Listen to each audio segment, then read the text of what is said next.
Sir, middle ഈസ്റ്റിൽ നിന്നും പ്രത്യേകിച്ച് ഗൾഫ് രാജ്യങ്ങളിൽ നിന്നും ബഹ്റൈൻ, ദുബായ് അത്തരം രാജ്യങ്ങളിൽ നിന്നൊക്കെ വരുന്നത് വളരെ വളരെ അശാന്തിയോടുകൂടിയുള്ള ചില വാർത്തകളാണ്. പല കെട്ടിടങ്ങളിലും എന്തിനേറെ പറയുന്നു ദുബായിയുടെ ഫിനാൻഷ്യൽ ക്യാപിറ്റൽ വരെ ആക്രമിക്കപ്പെട്ടു എന്ന വാർത്ത പുറത്തു വന്നു. പലയിടങ്ങളിൽ നിന്നും പുക ഉയരുന്നത് കണ്ടുകൊണ്ട് DXB ദുബായ് ഇന്റർനാഷണൽ എയർപോർട്ട് അടച്ചിട്ടു, താൽക്കാലികമാണെങ്കിലും അടച്ചിട്ടു. ബുർജ് ഖലീഫയുടെ പിറകിൽ നിന്ന് പുക ഉയരുന്നതായി ശ്രദ്ധയിൽപ്പെട്ടു. അങ്ങനെ ഗൾഫ് മേഖലയിൽ നിന്ന് പുകകൾ ഉയരുന്നു. ആകെ പുകമയം എന്ന വാർത്തയാണ് പുറത്തു വരുന്നത്. അവിടെയുള്ള ആളുകളോട് പേടിക്കേണ്ട എന്ന് അധികൃതർ പറയുന്നുണ്ടെങ്കിലും ഇത്തരത്തിലുള്ള വാർത്തകൾ പുറത്തു വരുന്നുണ്ട്. ഗൾഫ് മേഖല ഇന്ന് ഈ തരണം ചെയ്തുകൊണ്ടിരിക്കുന്ന ഈ പ്രതിസന്ധി ഉണ്ടാവാൻ കാരണം അവർ തന്നെയല്ലേ എന്നതാണ് ചോദ്യം.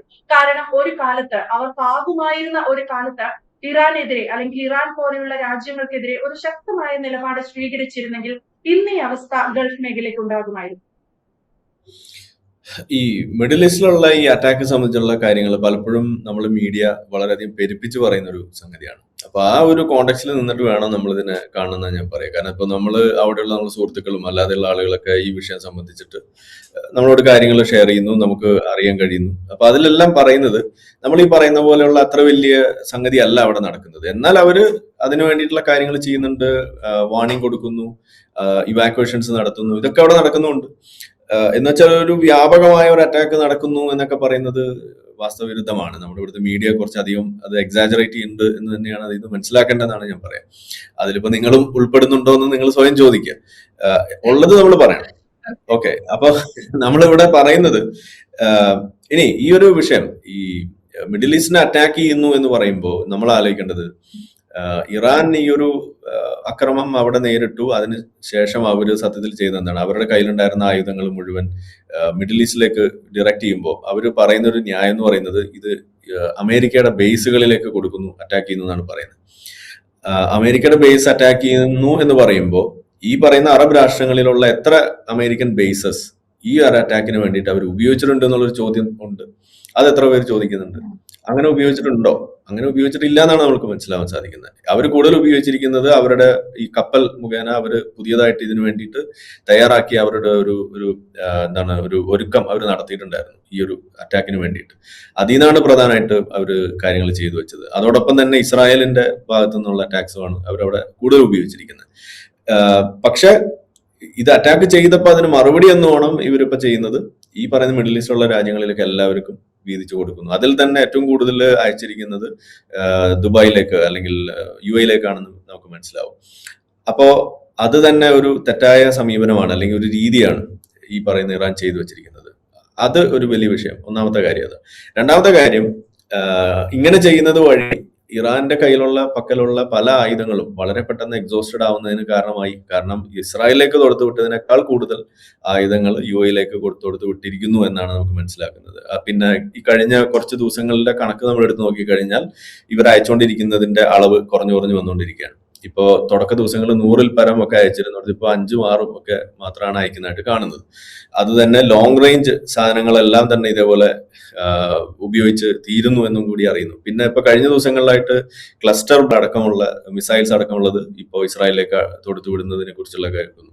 പിന്നെ നിലവിൽ ഇപ്പൊ അറ്റാക്ക് ഏറ്റവും കൂടുതൽ ഇസ്രായേലിൽ നടക്കുന്നുണ്ടെങ്കിൽ അത് ഇറാനിൽ നിന്ന് ഉള്ളതിനേക്കാൾ കൂടുതൽ ഹിസ്ബുള്ളയുടെ ഭാഗത്തു നിന്നാണെന്നാണ് മനസ്സിലാക്കുന്നത്. അപ്പോൾ ഒരു ഷിഫ്റ്റ് സംഭവിച്ചിട്ടുണ്ട്. അപ്പൊ ചുരുക്കി പറഞ്ഞാൽ ഇറാന്റെ ഭാഗത്തു നിന്നുള്ള അറ്റാക്ക് ഒക്കെ വലിയ തോതിൽ കുറയാണ് ചെയ്തിരിക്കുന്നത്. അതിന്റെ അർത്ഥം ഇറാൻ അവിടെ ക്ഷയിച്ചു പോയിരിക്കുന്നു. പവർ അവർക്ക് പ്രകടിപ്പിക്കാൻ പറ്റുന്നത് വെച്ച് നോക്കുമ്പോൾ അതാണ് അതിൽ കാണുന്നത്. പിന്നെ ഈ ഒരു മിഡിൽ ഈസ്റ്റില് ഇതൊക്കെ ചെയ്തത് ഇവരുടെ ചെയ്തിയുടെ ബാക്കിയല്ലേ എന്നൊക്കെ ചോദിച്ചു കഴിഞ്ഞാൽ ഇതെന്താണ് ചെയ്യേണ്ടത്? തിരിച്ചത് പണ്ടേ അങ്ങോട്ട് അടിച്ച് തീർക്കുക എന്നുള്ളതല്ലല്ലോ. നമ്മൾ യുദ്ധങ്ങളില്ലാതെ മുന്നോട്ട് പോവുക എന്ന് പറയുന്ന ഒരു സാഹചര്യം ഉണ്ടാക്കുക, അതിനു വേണ്ടിയിട്ടുള്ള ബിസിനസ് അവസരങ്ങൾ ക്രിയേറ്റ് ചെയ്യുക. ഇപ്പോൾ ഈ ഒരു യുദ്ധം ഇത് തുടങ്ങുമ്പോൾ എല്ലാവരും ഇപ്പൊ എണ്ണുന്നത് ഇത് ഫെബ്രുവരി 26-ന് തുടങ്ങി എന്നുള്ള രീതിയിലൊക്കെയാണ് പറഞ്ഞു വെക്കുക, അല്ലെങ്കിൽ മാർച്ചിൽ തുടങ്ങി എന്നൊക്കെ പറഞ്ഞു വെക്കുന്നു. ഇതിന് മുന്നേ ഇതെന്ന് തുടങ്ങി എന്നുള്ളത് ആരും ചോദിക്കുന്നില്ല. ഇതെന്താണ് ഇത് സത്യത്തിൽ തുടങ്ങിയത്?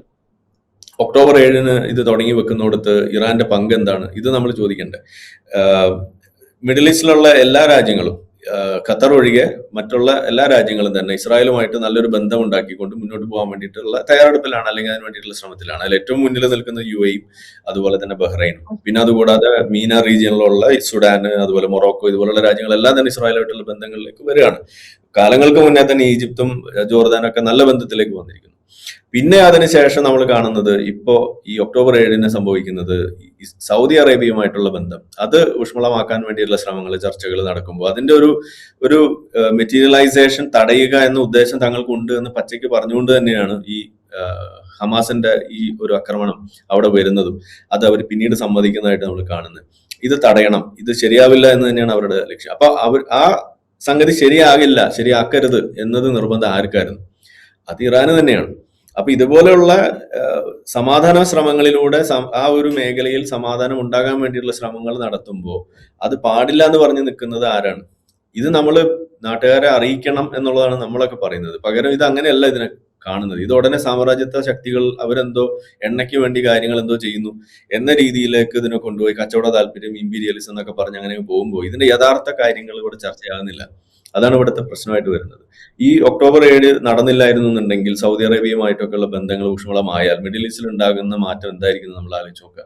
മിഡിൽ ഈസ്റ്റ് ഒക്കെ ശാന്തിപൂർവ്വമുള്ള ഒരു മേഖലയായിട്ട് മാറിയാൽ അതിന്റെയൊക്കെ ഗുണം നമുക്കും കൂടിയല്ലേ, ലോകത്തിന് മൊത്തത്തിലല്ലേ.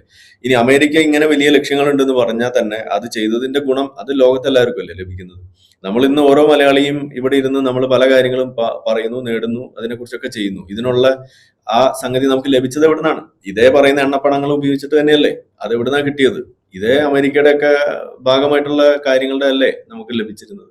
അപ്പൊ ഇത് നമ്മൾ ഓർക്കാതെ നിൽക്കുകയും എന്നിട്ട് ഈ വിഷയം വന്നു കഴിയുമ്പോൾ ഇത് ഇങ്ങനെയൊക്കെ പറഞ്ഞു വെക്കുമ്പോൾ യുദ്ധത്തിലൂടെ പരിഹാരം കാണണം എന്ന് പറയുമ്പോൾ പോലും ഈ അറ്റാക്ക് നടക്കുന്നതിനുള്ള യഥാർത്ഥ കാരണം ആരുടെ ഭാഗത്ത് ആണ് എന്നുള്ളത് സംസാരിക്കാതെ പോകുന്നുണ്ട്. അവിടെ ഇറാന്റെ പങ്ക് നമ്മൾ കൃത്യമായിട്ട് പുറത്തേക്ക് കൊണ്ടുവരണം.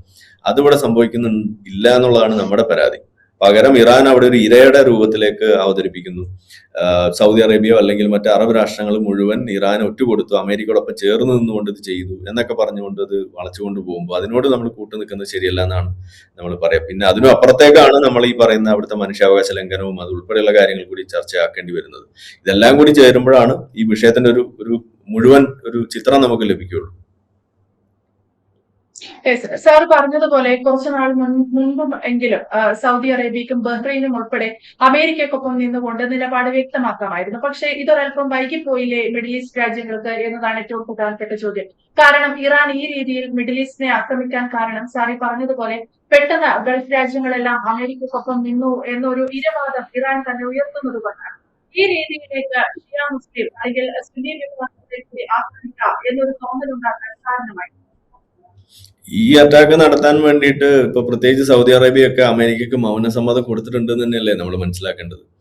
കാരണം ഈ സംഗതി ഇത്രയും നടന്നു കഴിഞ്ഞിട്ട് ഇതിന്റെ അറ്റാക്കൊക്കെ വരുന്നതിന് മുന്നേ ഉള്ള ഒരു ചെറിയ ഗ്യാപ്പിലാണെങ്കിൽ പോലും അറബ് രാഷ്ട്രങ്ങൾ അങ്ങനെ ഇതിനെ അപലപിക്കുന്ന രീതിയിലേക്കൊക്കെ എവിടെയെങ്കിലും വന്നിട്ടുണ്ടോ? ഇല്ല. അപ്പോ പ്രത്യേകിച്ച് ഈ സൗദിയെ സംബന്ധിച്ചിടത്തോളം അവരങ്ങനെ നിന്നിട്ടും ഇല്ല എന്നാണ് ഞാൻ മനസ്സിലാക്കുന്നത്. കാരണം ഇറാനെ സംബന്ധിച്ചിടത്തോളം സൗദി ആ ഒരു മേഖല പിടിച്ചെടുക്കുക, അത് അവരുടെ കൺട്രോളിലേക്ക് കൊണ്ടുവരിക, കാബ മക്ക എന്നൊക്കെ പറയുന്നത് അവരുടെ ഒരു പ്രധാനപ്പെട്ട ഒരു ലക്ഷ്യമായിട്ട് മാറുമ്പോൾ അത് സൗദിയെ സംബന്ധിച്ചിടത്തോളം ഒരു വലിയ ഭീഷണിയായിട്ട് തന്നെ നിൽക്കുന്ന കാര്യമാണ്. ഇതെല്ലാം കൂടി ചേർന്നിടത്താണ് ഈ പ്രശ്നത്തിന്റെ ഒരു ആകത്തുക. ഈ ഷിയ സുന്നി തർക്കം പോലും അതിനകത്ത് കടന്നു വരുന്നത് അങ്ങനെയാണ്. ഇതെല്ലാം ഇവിടെ വരണം, ചർച്ചയിൽ വരണം എന്നുള്ളതാണ് നമ്മൾ പറയുന്നത്. എന്തായാലും സാർ പറഞ്ഞതുപോലെ മിഡിൽ ഈസ്റ്റ് അല്ലെങ്കിൽ പ്രത്യേകിച്ച് ഗൾഫ് രാജ്യങ്ങൾ അവരുടെ നിലപാട് വ്യക്തമാക്കിയിരിക്കുകയാണ്. സൗദി അറേബ്യ ഉൾപ്പെടെയുള്ള രാജ്യങ്ങളിൽ ഇപ്പോൾ അമേരിക്കയ്ക്ക് അല്ലെങ്കിൽ ഇസ്രയേലിന് ഇറാനെ ആക്രമിക്കുന്നതിൽ അല്ലെങ്കിൽ ഈ ഒരു യുദ്ധത്തിൽ മൗനാനുവാദം നൽകിയിരിക്കുന്നു എന്ന് തന്നെ വേണം മനസ്സിലാക്കാൻ.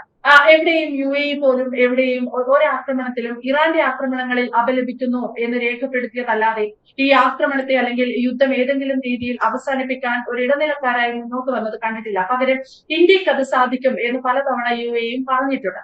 എന്തായാലും മിഡിൽ ഈസ്റ്റിൽ സ്ഥിതികൾ രൂക്ഷമാണ്. ചിലയിടങ്ങളിലെങ്കിലും ആക്രമണ സംഭവങ്ങളുണ്ട്. ഒമാനിൽ സോഹാറിൽ ഉൾപ്പെടെ മരണങ്ങൾ റിപ്പോർട്ട് ചെയ്ത വാർത്തകളും പുറത്തു വന്നിട്ടുണ്ട്. വ്യക്തമാണ്. Thank you Alice. കൂടുതൽ വാർത്തകളും വിശേഷങ്ങളും നിങ്ങളിലേക്ക് എത്താൻ ABC മലയാളം സബ്സ്ക്രൈബ് ചെയ്യുക, ബെൽ ബട്ടണും അമർത്തുക.